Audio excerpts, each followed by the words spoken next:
Society matters.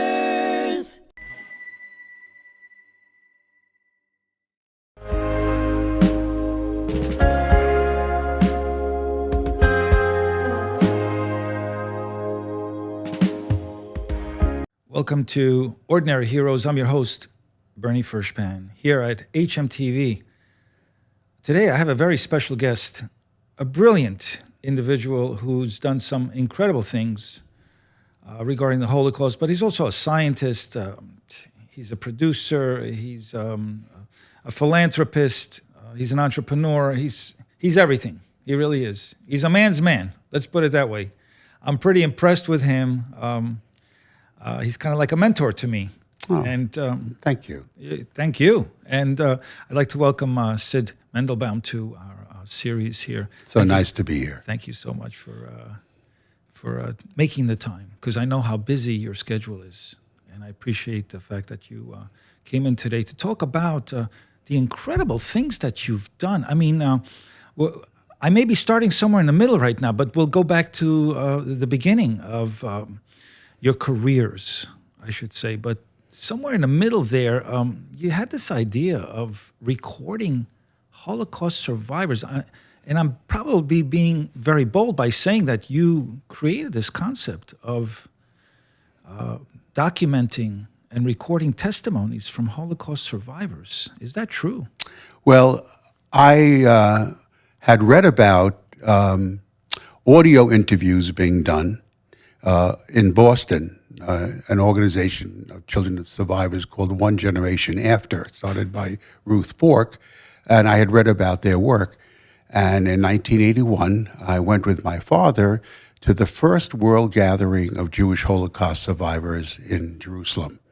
It was the first time since the war, since liberation, that tens of thousands of survivors worldwide came together to celebrate life and also to mourn the past. And what year was this? That was June of 1981, about 44 years ago. Okay. And while I was in Jerusalem with my father, and it was no easy task going there because my mom did not want to go, and she did not want him to go. But because I said, Ma, I'll take him, nicht gefährlich, it'll work out. And while I was there... for those that don't speak Yiddish, it means not so terrible. Not so terrible. So two of his brothers came, and a sister who lived in Israel met us there. And it was just a wonderful experience to be with the Gantza family at that time. And in Jerusalem, the first night of the event, my dad and I had an epiphany. Something passed between us, something holy. And it lasted 5 minutes. We didn't speak. And when it was over, we kind of snapped out of it. I said, Dad, did you feel that? He said, completely. I said, I feel like I have to go back to America and change the world. And that's how this all started. And the first idea I had, being surrounded by so many survivors, was wouldn't it be great to videotape them and their stories in a way that educators could use this in the future when they're no longer here. And I already had done work as a scientist recording for a company called Baxter Travenol, big medical company. I worked for their Flint division. And they just introduced a drug called Synthroid in 1976 when I joined them. And we wanted to get into hospitals, so we asked endocrinologists if they could talk about the merits of the drug, how it differed from desiccated thyroid, and how the advantages could help people. And I saw how effective the video was, and it occurred to me, God, if we could video survivors, this was when no one was using any of this equipment, we could have a lasting testimony of their lives and do it in a way that would make sense to someone who is listening. Have a portion of what life was like before the war. Have a portion of what life was like during their horrific experiences, and then what was like after the war. So they were presented not as victims, but as full human beings. We owe you a debt of gratitude because you spearheaded this movement, and perhaps you've captured testimony that we may not have had the opportunity to. Many of our survivors are gone now, very few left. But you captured them at a very early time in the 1980s, which is actually like 30 to 40 years after the Holocaust. Most people, like my parents, did not want to talk about it. It took about 30, 40 years to open up once films and documentaries started, talking about and people giving testimonies. So you obviously had something to do with that. One of the reasons why we feel that our body of work, the documentaries we produced, is so important is because it occurred prior to the TVs and the movies which supplant memories in people's heads. So we had a much more pristine documentation. The interview was done in a very specific way. We were all trained by a psychiatrist that lived in Sands Point named Dr. Judith Kestenberg. And she taught us how to use reflective interview technique, that the interviewer would not be doing all the speaking, but with certain pointed questions and certain kinds of body language, leaning forward, right, questioning, leaning your head, you could get more commentary from the interviewee. And we were blessed to have this training prior to doing the interviews. That's something I never thought about. I know it's important to ask questions a certain way, but the training that you had really had an impact in the quality of the productions. We were blessed to have a couple of other support systems. I would be remiss if I didn't mention Dale Sarrow. Dale Sarrow was a video director at Lawrence High School and loaned us the use of their little theater, which had video equipment of the highest order, and we taped at that time in 3/4 inch, which was considered the highest quality taping in 1982. And we also made copies for the survivors and the camp liberators. I have to mention the liberators were so important to us. As a veteran myself, I enlisted in the U.S. Air Force in 1969. I will tell you that I would not be here had it not been for D-Day. D-Day is how the end of the war started to happen. And the liberations that started, Auschwitz was liberated in January 27th, 1945. Mm-hmm. My parents were liberated May 8th, 1945. And in between, there was many other camps liberated by the Americans, by the British, and by the Russians. And D-Day was the reason why that happened. So you recorded quite a few testimonies. Some of it must have kept you up at night. They did, especially what were when some of the stories that you heard that you still think about? One story is a very personal one. My mother and her sister were interviewed together. Her sister came in from Israel. She lived in a little town called Tel Hanan, which is near Haifa. And she came in to be interviewed with my mother, and they did not speak English. They were brought up speaking German, as was I. That was my first language. I learned English when I was in kindergarten, first grade. But the interview that we did was both in English and German, and I was able to use my German to get more out of it. And the story that is so difficult, and my mother had nightmares till the night she died at 96 about this story. June 8th, 1942, their town where they lived, of Stakova, my parents, my mother especially, had come from Germany. Her family was kicked out of Germany in 1937 when she was 10, and they went to family in Stakova, Poland. And that day, June 8th, the entire town was asked to come to a courtyard near the train station. And a table was set up, and Germans, Nazis were at the table, and they would look at you and say, please go to the left or go to the right. And my mother, her mother, and her two younger brothers who were close in age to her, mom was 15, but she was small, One brother was 13, one was 11. They went to the right, and her father, her older sister, and her brother went to the left. And they were just told to stay there. Well, my mother's sister read the situation in a way that, to this day, God gave her this idea. She realized that everyone that was with her was younger and stronger and looked like they could work. They could work. And everyone to the right Or weaker looking. were families, young children, grandparents, and my Aunt Regina, rest in peace, went over to my mother and said, "You're coming with me." My mother didn't want to go. She wanted to stay with her brothers and her mother, who she was closer to. My aunt dragged her, and that saved her life, and that's why I'm here, because that day, everyone was shipped to Auschwitz, which was only 18 miles away, and was gassed and cremated. Did not exist at midnight of June 8th, 1942. And that stayed with my mother her whole life. And I've written stories and poems about my uncle Joseph, who was 13, not bar mitzvahed because they couldn't do a bar mitzvah at that time, and how he went with his brother and mother to their deaths. Awful. So that you've been thinking about that one. My whole life. And you've also interviewed liberators. Oh, my God. And Wasn't one of the liberators, or at least a veteran, an American veteran, the county executive? Oh, yes. Nassau County. Tell me about that. So it was very interesting. I had people had heard about our work. We were written up in Newsday, in New York Times, other places.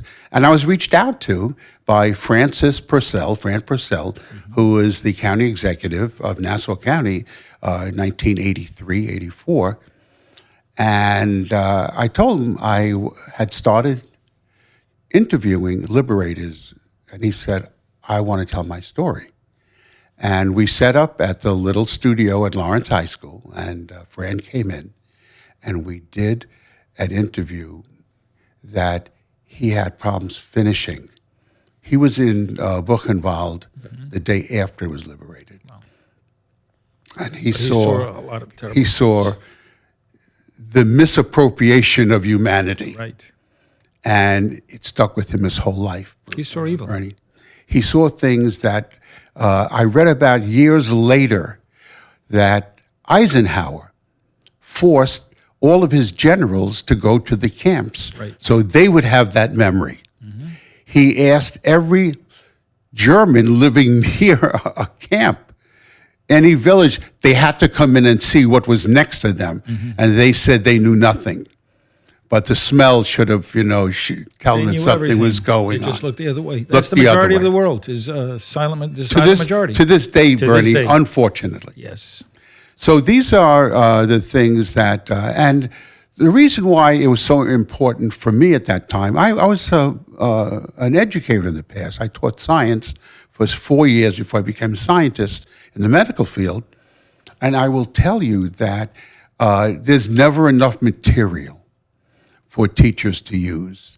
And when we started doing this, it was for the use in the future. And I started the first second generation of Long Island in 1981. And it was that organization that attracted children of survivors, grandchildren of survivors, and young survivors. We had meetings of 70, 80 people would come to set up this project to do this documentary work. The most amazing thing to me was that we put together a group of, how can I put this, people that knew how to speak well, went to Albany and asked the New York State Regent to put a Holocaust question on the Regent. Wow. So we knew it would have to be taught. We did that in 1983. And it was successful. Absolutely. God bless you. And that was the first time that it was mandated in New York State to have Holocaust taught in some degree, American history, world history, but that it was a question, they had to cover it. Right. Wow. Well, thank you for that, because you're leaving quite a legacy. Let's find out who Syd Mandelbaum is. With a lot of people's help. Who's Syd Mandelbaum? List the top 10 things that you've done that you're proud of. Just some of the things. You start off with the science, and then you also worked at MSG. Tell us some of the things that you did that were really interesting. So to me, the most incredible legacy that I left at that time was I worked for a think tank, and I was asked to come up with applications for a specific device that this company had, a local company called Slant Fin. They're right here on Long Island, started by Mel Dubinsky. With them, yes. And I worked for them. They hired me to head their think tank. And the application on a measuring system that I had was to help women who were infertile. I came up with an idea of what is the best place to artificially inseminate a zygote or an egg, and the layer around the egg is called a zona pellucida. And we were able, with our measuring system, to predict the thinnest part of the zona to put in the microneedle with the sperm. And we helped women that could never conceive have children. Amazing. That's an amazing story. That's one of my favorites. Talk to us about what you did in Madison Square Garden with the basketball players for the New York Knicks. Well, that was interesting. I found that one of my other things. I introduced sports measurement, computer sports measurement, into all sports. I first started actually in baseball. In 1990, I came up with an idea of how far a home run would go. And I was listening to a game. It was being broadcast by Phil Rizzuto and Bobby Mercer. And a guy named Tettleton, who was on the Tigers, hit a home run. And they were talking, God, I'll bet they went 400 feet. And I looked at myself, I said, you know what? All the stuff I'm doing under a microscope, I could do on a macro level. I just have to arrange for how to calibrate and what algorithm I was going to develop. And I went to Yankee Stadium. I was a Met fan at the time, but now I'm both Met and Yankee fan. But the Mets were not allowing me in. The Yankees allowed me in to use their stadium as pretty much a test space. And I set up a camera, and I realized that I couldn't just use the stadium. I needed an overhead view of the stadium. And once I developed that, it was just a matter of seeing how far it was from home plate to dead center. That's my y-axis. But I needed an x-axis also. And then it occurred to me that the distance from first to third is always 127.3. First to second is 90 feet, second is 90 feet, 90 feet. So it's a 90 foot all around, but across 127.3. And once I put that into my computer, I now had an X and a Y measurement, and I could correct for distance anywhere in the stadium. And the next spring, I was not going to do it at Yankee Stadium. I was away actually at a school board meeting. I was at the school board in Lawrence School Board, and I was asked to go to attend a meeting there. And I reached out to Candlestick Park, and I reached out to the directors there, and they said they want to see it. I said, well, I'm going to be in town on April 16th at a school board meeting. Can we set up? And they said, well, that's our opening day weekend. We'd love to have you. So I go and I set up my equipment there with my beautiful wife, Diane, who helped me set up. And we were able to introduce home run measurement to Candlestick. And the first home run I measured was by a first baseman, very well known in those years, named Will Clark. And Will Clark hit a home run 383 feet that I measured. And their own people went out with a tape measure in between, and they measured it to 381 feet. And they said, we believe your system. There's a nice side story to that. I'm a very big Deadhead. And over the years, the Grateful Dead have been very helpful in getting us tickets. And one of the Grateful Dead members went to Lawrence High School. Name was Mickey Hart. Didn't know that. And so I asked Mickey Hart one day to come back to visit Lawrence. And at that time, I became friendly with the band's manager, Dennis McNally. And I knew he was a big Giant fan. When I knew I was going to be in town, I called up the guy who I was working with. They said, can I get 2 tickets for my friend for opening day? Mm-hmm. I was not going to be there. We went, I think, the second day. Mm-hmm. And we were able to give Dennis and his wife 2 tickets for opening day. He was ecstatic. I'm sure. Then when opening days are the most exciting days. When we were there, which was the second game of the third day, they gave me a suite. Kanahara, you could have had 20 people in the suite. And I only needed half of the suite for my equipment. Mm-hmm. I reached out again to my group and I said, look, I have some people I'd like to give tickets to. Is that okay? They said, yeah, we'll give you 8 tickets. Wow. And I called up Dennis McNally. I said, why don't you invite the entire Grateful Dead staff to come in as a guest of Syd Mandelbaum, what you've done for me. Mm-hmm. And they did. Kanahara. How would you define Kanahara? The exact definition. Kanahara is, it's the best thing I said today. Wow. Is that close? Yes, very close. We're going to wrap it up, but I just want to ask you one quick question. There probably people are thinking, wait a second, didn't Steven Spielberg also do these testimonials? How were you connected with Steven Spielberg? In what way? So after 10 years of doing it, we produced over 40 documentaries. Right. I flew out to Amblin Entertainment with my stuff.